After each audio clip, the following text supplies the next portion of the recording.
Pokemon!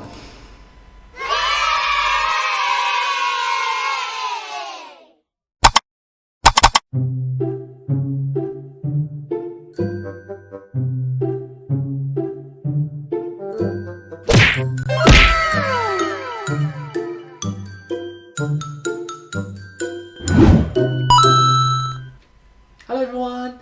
Welcome to this video. In this video I'll be reacting to one of the early uploads from the YouTube channel Game Theorists. This video came out in the year 2017, so it's around 4 years ago, and it's about Pokemon! Yeah!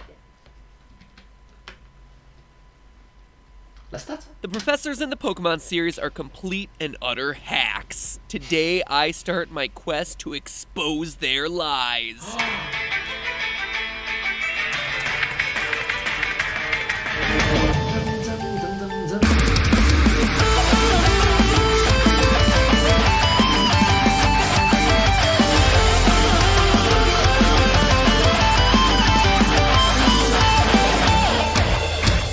Hello Internet!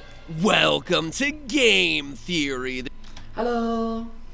the show whose primary strategy is flail. You know, try as I might, I openly admit that I occasionally get things wrong on this channel. When you've done nearly 200 episodes covering topics as diverse as helicopter physics to gemology and ancient history to hacking, then you fuse those with franchises that have lasted literal decades, with each installment involving 60 plus hours of gameplay per game, and Wow! That's a lot of different fields, different scientific fields involved that you have touched on. Amazing. do that weekly to meet the unforgiving treadmill of YouTube, well, things unfortunately slip through the cracks. Hashtag excuses. But you know what? At the very least, I have a better track record than the Pokedex. Oh yeah! I am calling you out, you septile-spewing Siri wannabe. My eyes... Did you just say Siri wannabe? Oh my god, the shots inspired. Oh yeah! Not sure if you get a reference. That is from the Kool-Aid. were open during my last Pokemon episode, where we discovered that the Pokedex was just outright wrong about Charmander's tail flame. And the more I looked into the Dex's entries, the more this realization started to hit. That the Pokedex, this pocket encyclopedia educating young trainers, this storehouse of information that people take as fact, is passing off legends and myths as hard facts at best, and peddling in outright lies at absolute worst. And while that might not seem like a big deal, remember, this is one of the primary ways information about these creatures is handed down. And who's out there correcting it? Not the professors, since as we know, it's frickin' written by them. Imagine if Wikipedia was just filled with lies. You'd never know, and the false information would perpetuate. Keanu Reeves, an immortal time lord of no known origin. Keanu Reeves is the oldest man alive. He also created peanut butter and knows kung fu. Virtually becoming fact. I'm sorry. What? They're just rats. So like my ongoing series on the psychology of the Marioverse, today I'm starting a new series, Debunk the Dex, where I deconstruct the science of the Pokedex one Garbodor fire entry at a time. Oh my gosh, he just used the science reference. And also, not sure if you know, right, the Garbodor is actually trash. Because darn it, the 10-year-old Johtoans need to hear the truth that their Pokedex is full of lies. Thou shalt not take Pokedex entry at face value. Thou shalt not question Pikachu's power level. Thou shalt not consider the age of Ash. Thou shalt not draw loop picture of Gardevoir. It's a bit family friendly. Yep. Anyways, let's continue. Thou shalt worship the Lord Helix, and only Lord Helix. Thou shalt not comment about the next Doctor Who theory. Thou shalt never use a Master Ball on the Magic Card. Oh my gosh! My gosh! You use a Master Ball on the Magic Cup. What? Thou shalt name their rivals a silly name. True. Thou shalt not refer to the game as Pokemons. Pokemons. Oh. Thou shall always name their Charizard Muffins. Ah! It's delicious anyways. Muffins is delicious.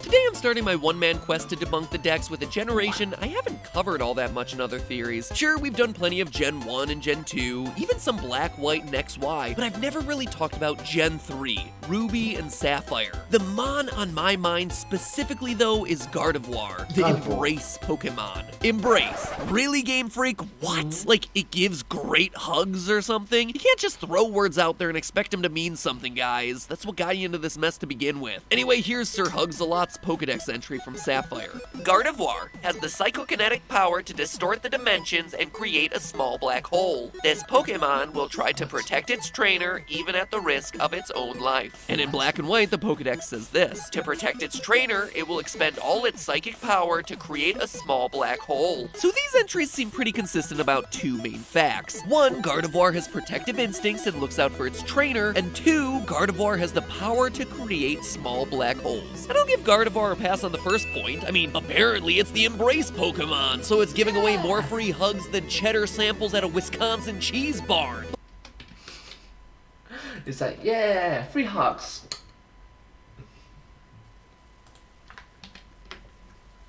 But making black holes out of thin air? Really? I don't think that word means what you think it means, Game Freak. So let's ask the question. What would it mean for our little psychic fairy friend over here to create a small black hole? Well, to tackle that, we first have to ask, what is a black hole? Well, the official definition of a black hole is a region of space-time where gravity is so strong that nothing, not even light, can escape. Yes, which is why it's so difficult to locate a black hole in the first place. Which, fun fact, this video is from 2017, and years later we took a photo of a black hole. Yeah, it's true. Hence the term black hole. Well, except once again, we're being lied to by science. And this time it isn't even by a professor with a tree name. Black holes aren't black. Professor with a tree name, you know. It's not three, it's tree. They're invisible. I mean, think about it. It makes logical sense. Your eyes see things when light bounces off them, but if black holes suck in the light, nothing bounces back for our eyes to see, making black holes actually invisible. So black holes are actually invisible death holes in space. That's a reassuring thought, but we know they exist. Oh, that's sort of a reassuring thought. So yeah, yay. Oh, quick update. Quick question, what is the opposite of a black hole? And yeah, do try to figure it out. And remember to subscribe, like, share, comment, subscribe again. Thank you. Anyways, what is the opposite of a black hole? This because we can observe their gravity pulling in other space objects. Black holes have their own gravity, just like planets do. And much in the same way that anyone who jumps or trips is immediately pulled towards the Earth by the force of gravity, anything that gets close to a black hole is pulled toward its center. The difference here, though, is that when your feet or face hit upon the surface of the Earth, you're gonna stop moving. Whereas anything that gets pulled towards the center of a black hole will eventually cross an event horizon, or cross the boundary past which it becomes impossible to escape from the black hole's gravity, and thus you're ultimately going to be mushed by the forces of gravity into super dense matter in the process. It's kinda like the genie from Aladdin. Phenomenal cosmic powers! Phenomenon cosmic powers! Wow! What am I doing? Phenomenal cosmic powers. So how is Babby black holes formed? The black holes that we're able to observe in space usually come about when an aging star collapses and goes supernova. And I'm not talking about Mew's poor imitation of a supernova. I'm talking about something really tremendously massive getting crumpled down into a tiny space. And when I say massive, I mean really massive. I'm talking 20 times the mass of our own sun massive. But why why is that all cause a black hole? Well, we know that matter can't be created or destroyed. This principle of the conservation of matter is derived from the first law of thermodynamics and Law of conservation of matter.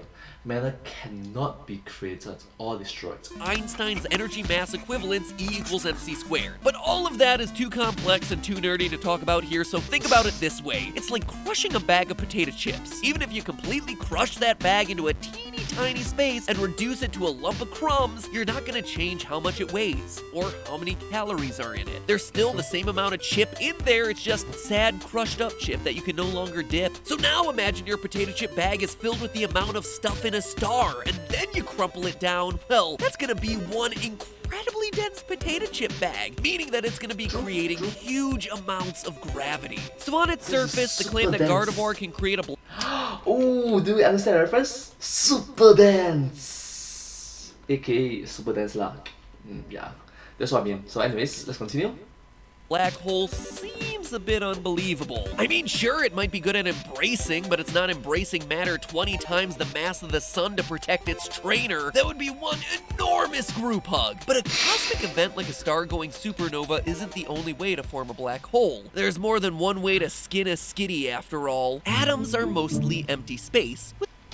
Not sure if I understand the reference. There's more than one way to skin a cat. That's the reference that he's trying to say. With a few tiny subatomic particles making them up. So the recipe for a small black hole is a lot like the recipe for guacamole. Take a bunch of avocados, or in this case, subatomic particles, I personally recommend protons, and you mash them together until they form a teeny tiny microscopic paste. Love that he used the saw hammer as a mixing paste, paste mixer, Thor hammer. Because technically speaking, it have cosmic power, so yeah, Thor hammer. Which, fun fact, what's the name of the Thor hammer again? Mjolnir. I think so lah. I think I pronounced it correctly. Maybe. Voila! You've got yourself a mini black hole. And a delicious dip for all those chips you smashed earlier. Can you tell that I'm hungry as I write this script? Where can I work Diet Coke into this analogy? Anyway, this sort of thing is actually happening on Earth. You may have heard of the Large Hadron Collider, created in 2009, which was created for the purpose of mashing subatomic particles together at incredibly fast speeds to see what happens, cause science! Seriously, it's like a toddler smacking trucks together. Except these are highly trained scientists doing it in a lab that costs $1 billion a year to run. The scientists at CERN who run the Large Hadron Collider are mostly interested in observing new particles, and under the right conditions, they've confirmed that these particle collisions could form a black hole. To quote the official CERN website, another way of revealing extra dimensions would be through the production of microscopic black holes. But you must understand there's something also called Hawking radiations. Yes, that's why when they create these microscopic black holes, right now I'm still able to survive and tell you about it in the year 2021. Yeah, the more you know. What exactly we would detect would depend on the number of extra dimensions, the mass of the black hole, the size of the dimensions, and the energy at which the black hole occurs. End quote. Let me translate that for you. They are literally trying to create black holes on Earth. It's wild, right? So based on our current understanding, if Gardevoir can indeed mash subatomic particles together like the Large Hadron Collider, it should be able to make a black hole. Well, at least in theory. In scientific theory. In scientific theory, he's gonna say, but hey, that's just a theory. A scientific theory. Oh my gosh, I need to practice. So is the Pokedex right? Can Gardevoir actually make a tiny black hole to protect its trainer? Well, if the PewDiePie drama earlier this year didn't convince you that context is important, here's a lesson in why context matters. If you keep reading that CERN article, the very next sentence that I haven't read yet is this. Quote, if micro-black holes do appear in the collisions created by the LHC, they would disintegrate rapidly, in around 10 to the negative 27th seconds. True. Wait, what? Disintegrate?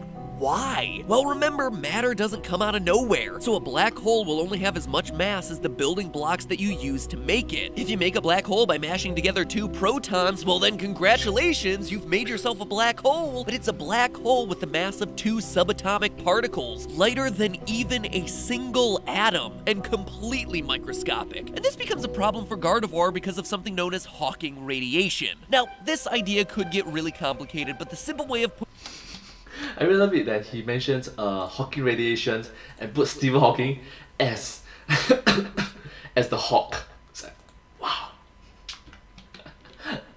Yeah. putting it is that Stephen Hawking, the famous physicist, proved that black holes emit radiation. Yes. We miss you, Stephen Hawking. Thank you so much. And radiation has mass. That means that as a black hole emits radiation, it loses mass. It gets smaller. It's like what happens to water on a hot day. Over time, the water will evaporate until there's nothing left. In fact, this whole process is officially called black hole evaporation. Black hole evaporation? Because of Hawking radiation, I think? Interesting to know. Actually, this doesn't cause black holes to completely evaporate because most black holes are so large and gain mass from all the matter that they suck in. Evaporating a black hole in space is more like trying to evaporate an ocean. It just ain't gonna happen. I mean, sure, water is constantly evaporating from the ocean, but more water is constantly being added to the ocean via rainfall and rivers on land. Same thing with black holes. It's constantly evaporating away thanks to the radiation, but it's also sucking in new material, new matter to help it keep growing. So, technically speaking, what he's trying to say that is the black holes that we are able to observe right now is that their input is more than their output. Something like that, right? Something like that. But things start to get tougher when we have our small microscopic black holes. Because it's so small, evaporating a microscopic black hole is more like evaporating a single drop of water. In fact, a microscopic black hole would evaporate so quickly that we'd only be able to observe it for like a fraction of a second. I gotta admit, when I first read about scientists creating black What I miss?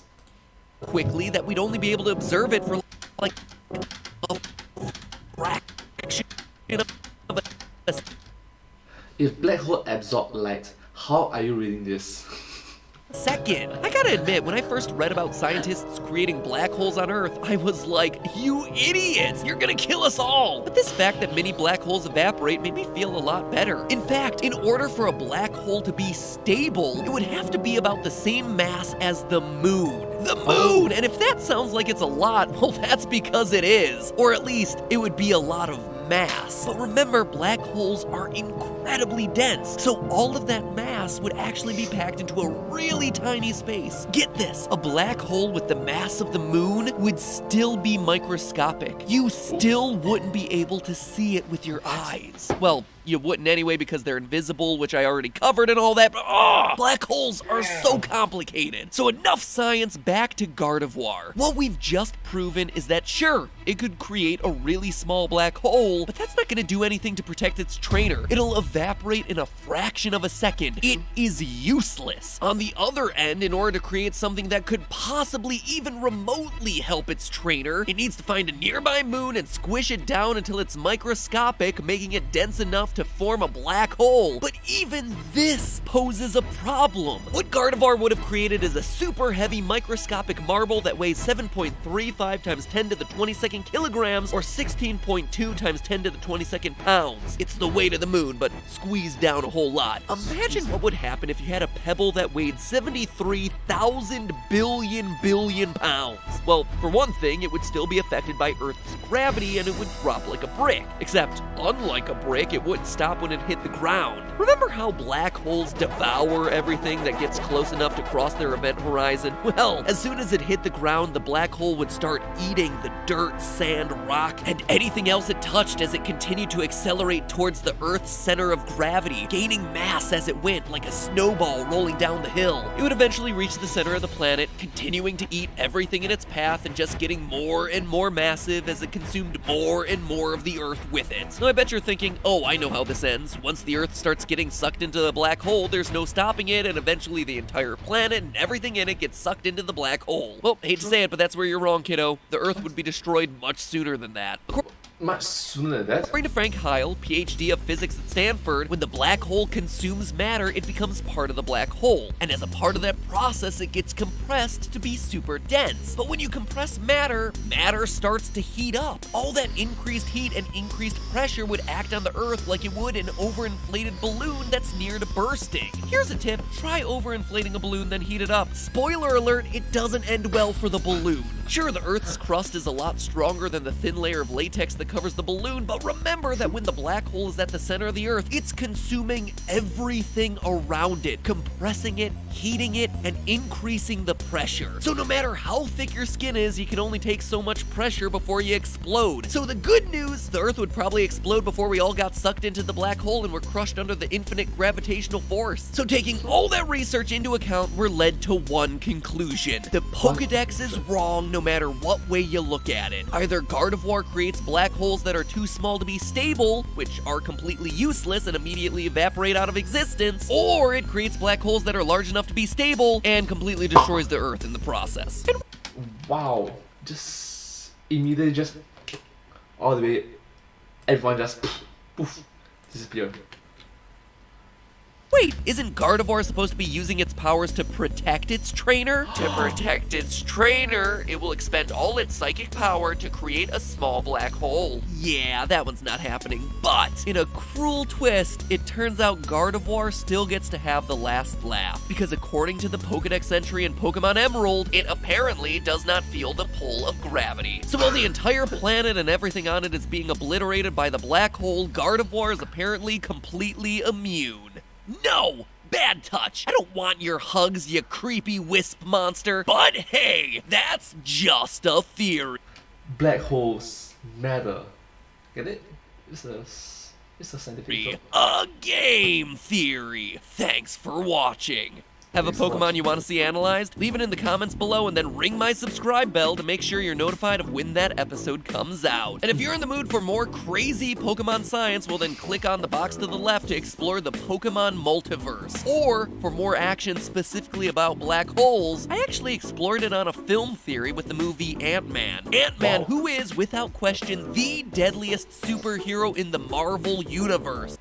Or because Ant-Man can go into Thanos and yeah. Oh boy. If you're interested in learning more about that, well, that video's on the right. Now, if you'll excuse me, I'm recording this while in a hotel room in New Zealand under a desk covered in blankets on vacation at 2 in the morning. So, I'm gonna stop and turn off the computer and go to sleep.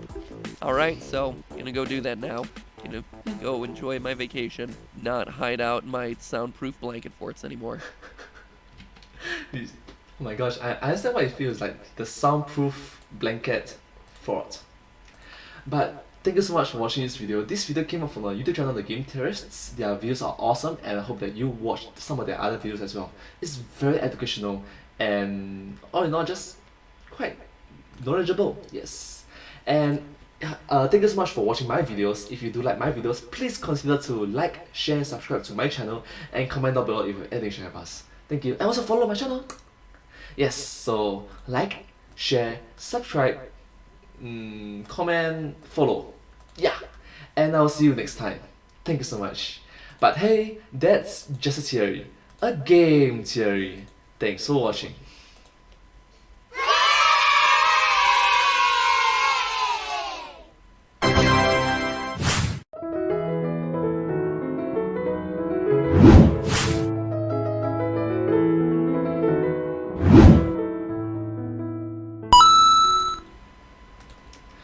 Pokemon, I choose you!